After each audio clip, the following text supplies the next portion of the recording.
Magandang hapon! Kumusta po? Narito po ulit ang update natin para sa lagay ng ating panahon ngayong hapon po ng May 7, 2025. Sa ngayon po ay nakalampas na ulit sa kalupaan ng Kabisayaan ang sama ng panahon na nabuo kahapon dyan po sa silangan ng Eastern Samar. Nasa silangan na po ngayon ng Palawan. Mababa po ang tsansa niyan na maging bagyo. Ang una naman na LPA na tumawid sa ating bansa ay nandyan na po sa may South China Sea sa labas na po ng ating area of responsibility. At sa ating long range forecast, nananatili pa rin naman po na walang bagyo na namamataan na tatawid sa ating kalupaan for the next 5 to 7 days. Pero nananatili pa rin na may banta muli ng panibagong sama ng panahon na maaari na mabuo sa susunod na mga araw, maybe next week.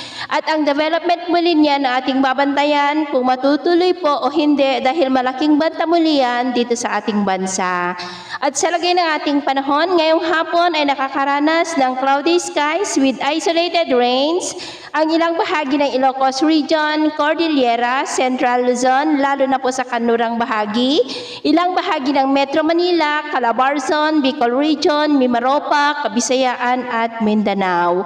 At mamayang gabi may tsansa pa rin ng mga isolated rains sa iba't ibang bahagi nating bansa kaya mag-ingat po tayo lalo na sa panganib na dulot ng mga pagpulog at pagkidlat maging na rin po sa mga banta ng mga pagbaha at pagguho ng lupa.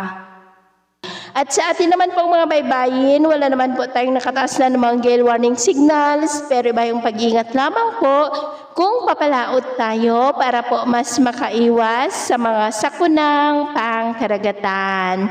So, yun po lang latest update natin sa araw na ito. At pumili si James na nagsasabing sa kahit na pagsubok po na darating sa ating buhay, huwag po tayong mawawalan ng pag-asa. Thank you and God bless!